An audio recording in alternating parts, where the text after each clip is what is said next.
Apa yang terjadi ketika seorang pedagang yang jujur mulai mengorbankan prinsipnya demi keuntungan? Ini adalah kisah Hasan, seorang pedagang yang terjebak dalam keserakahan. Seiring ia mengejar kekayaan, hidupnya mulai hancur. Bagaimana akhirnya perjalanan Hasan ini? Ikuti cerita ini dan temukan pesan yang akan mengubah cara pandang kita tentang uang dan kejujuran. Hasan seorang pedagang sederhana di sebuah desa terpencil. Dulu dikenal sebagai pria yang jujur dan pekerja keras. Ia membuka toko kecil yang menjual kebutuhan sehari-hari di pasar desa. Meskipun hidup mereka tidak kaya, tetapi Hasan dan keluarganya selalu merasa cukup dan bahagia. Istrinya Laila adalah wanita yang penuh kasih, dan anak-anak mereka, Aisyah dan Fadil, tumbuh dalam lingkungan yang penuh dengan cinta dan kedamaian. Namun hidup Hasan mulai berubah ketika krisis ekonomi melanda desa. Harga barang-barang kebutuhan semakin mahal dan penghasilannya dari perdagangan semakin menipis. Setiap malam dia terjaga, memikirkan cara bertahan hidup, merasa tekanan berat di pundaknya. Utang mulai menumpuk dan rasa cemas semakin menguasai hatinya. Hasan merasa seperti berada di ujung jurang, kehilangan kendali atas hidupnya. Pada awalnya ia mencoba berbagai cara untuk bertahan. Ia berusaha menekan biaya dan mengurangi pengeluaran rumah tangga, tetapi itu tidak cukup. Hingga suatu saat sedang berdagang, ia mendengar percakapan di pasar tentang pedagang lain yang berhasil mendapatkan keuntungan besar dengan menaikkan harga barang mereka. Hasan mulai tergerak. Dia memikirkan hal itu selama berhari-hari. Jika mereka bisa, kenapa aku tidak? Pikirnya. Mungkin ini cara untuk keluar dari masalah. Hasan mulai menaikkan harga barang dagangannya secara perlahan, dengan alasan bahwa pasokan barang semakin langka. Pada awalnya ia merasa ragu, tetapi setelah melihat betapa larisnya dagangannya, keraguan itu segera hilang. Keuntungan yang didapatkan lebih besar dari sebelumnya, dan itu membuatnya merasa seolah-olah menemukan jalan keluar dari masalah. Namun seiring berjalannya waktu, ia semakin terperosok dalam perangkap keserakahan. Hasan tidak lagi memperhatikan apakah harga yang ia tawarkan sudah sesuai atau tidak. Baginya yang terpenting adalah keuntungan besar yang bisa ia dapatkan. Dalam pikirannya, setiap pembeli adalah kesempatan untuk mendapatkan uang lebih banyak. Ia mulai menaikkan harga barang yang sebelumnya ia jual dengan harga wajar, dan mulai memanfaatkan setiap peluang untuk mencari untung lebih. Dalam benaknya, jika pembeli merasa keberatan, itu bukan masalahnya, mereka bisa mencari tempat lain. Namun tindakan ini mulai membuatnya merasa jauh dari orang-orang di sekitar. Para pelanggan yang dulu setia kini mulai menghindar. Beberapa dari mereka merasa harga yang ditawarkan terlalu tinggi, namun mereka terpaksa membeli karena tidak ada pilihan lain. Hasan tidak peduli, ia merasa tidak ada yang bisa menghalanginya. Laila, istrinya, mulai merasa cemas dengan perubahan suaminya. Hasan yang dulu penuh perhatian dan penyayang, kini berubah menjadi sosok yang kasar dan terburu-buru. Setiap kali Laila mengingatkan Hasan tentang harga barang yang semakin melambung, dia hanya menjawab dengan marah. Laila, kau tidak mengerti, dunia ini keras. Dan jika kita tidak mengambil kesempatan sekarang, kita akan terus tertinggal. Jangan buat aku merasa bersalah. Semua orang juga melakukan hal yang sama. Tidak ada yang peduli, jawab Hasan dengan nada yang semakin tajam.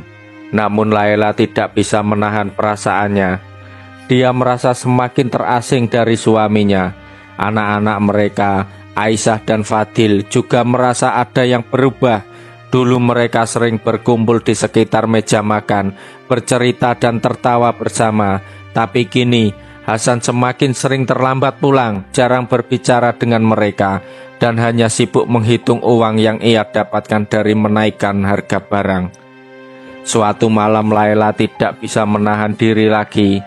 Dia duduk di depan Hasan yang sedang menghitung uang di meja dan berkata dengan suara yang gemetar, "Hasan, kamu sudah berubah.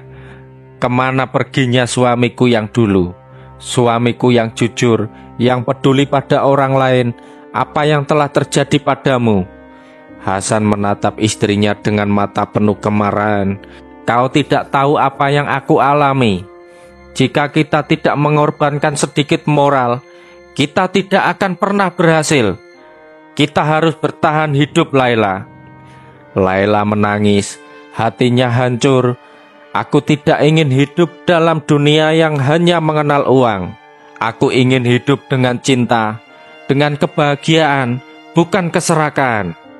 Namun Hasan hanya membisu. Ia tidak lagi bisa mendengar kata-kata istrinya. Keserakahan telah menutupi semua hatinya, membuatnya buta terhadap orang-orang yang paling ia cintai. Segala yang dimiliki Hasan semakin berkembang. Keuntungan yang ia dapat membuatnya merasa sangat puas.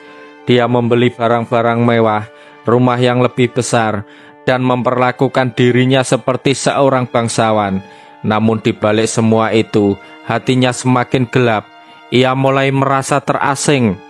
Bahkan di tengah keluarganya sendiri, anak-anaknya tumbuh jauh darinya. Aisyah dan Fadil yang dulu sering berlari-lari kecil di rumah, kini jarang berbicara dengannya. Pada suatu hari kabar buruk datang. Toko Hasan terbakar habis. Api dengan cepat menghanguskan seluruh barang dagangannya. Rumahnya dan semua yang ia miliki tidak ada yang tersisa kecuali abu dan kepingan kenangan. Ketika Hasan berlari ke lokasi kebakaran, ia melihat istrinya Laila berdiri di depan rumah yang terbakar, menangis dengan penuh kepedihan. "Laila, ini tidak mungkin." Hasan terperanjat melihat seluruh harta yang ia kumpulkan hilang dalam sekejap. Laila memandangnya dengan tatapan yang hancur. "Ini semua karena keserakahanmu, Hasan.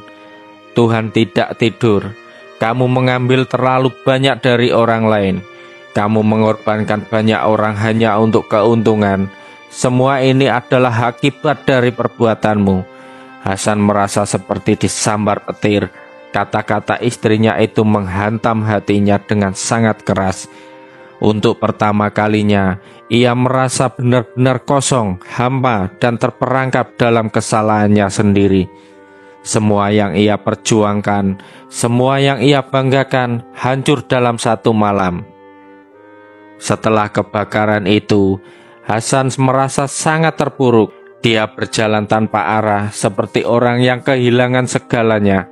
Semua orang yang pernah ia sakiti datang mengingatkannya, baik dengan kata-kata halus maupun dengan ketidakpedulian mereka. Hasan mencoba untuk memulai kembali dari nol, menjual apa yang tersisa, dan berusaha untuk membuka toko kecil lagi. Namun meskipun ia berusaha keras, ia tidak bisa menghapus rasa bersalah yang begitu mendalam. Laila meskipun hatinya terluka, tetap berada di samping Hasan. "Hasan, tidak ada yang lebih penting daripada keluarga kita.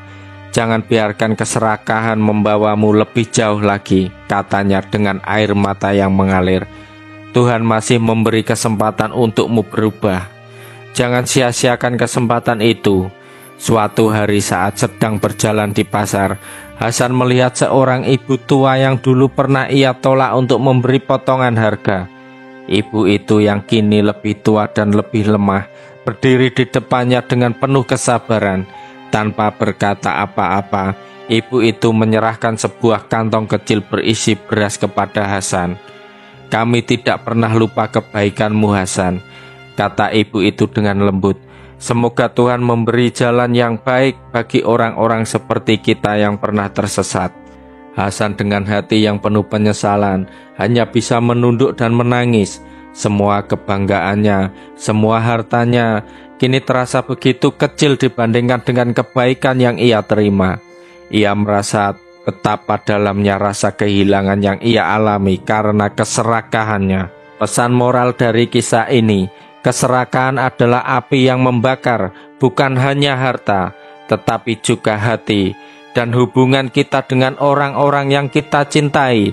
Tidak ada kekayaan yang lebih berharga daripada hidup yang dijalani dengan jujur dan penuh kasih. Kebahagiaan sejati datang dari memberi, bukan dari memiliki. Jangan lupa kalau suka video ini, kasih like, komen, dan share ke teman-teman kalian. Dan pastinya subscribe untuk konten-konten cerita seru berikutnya.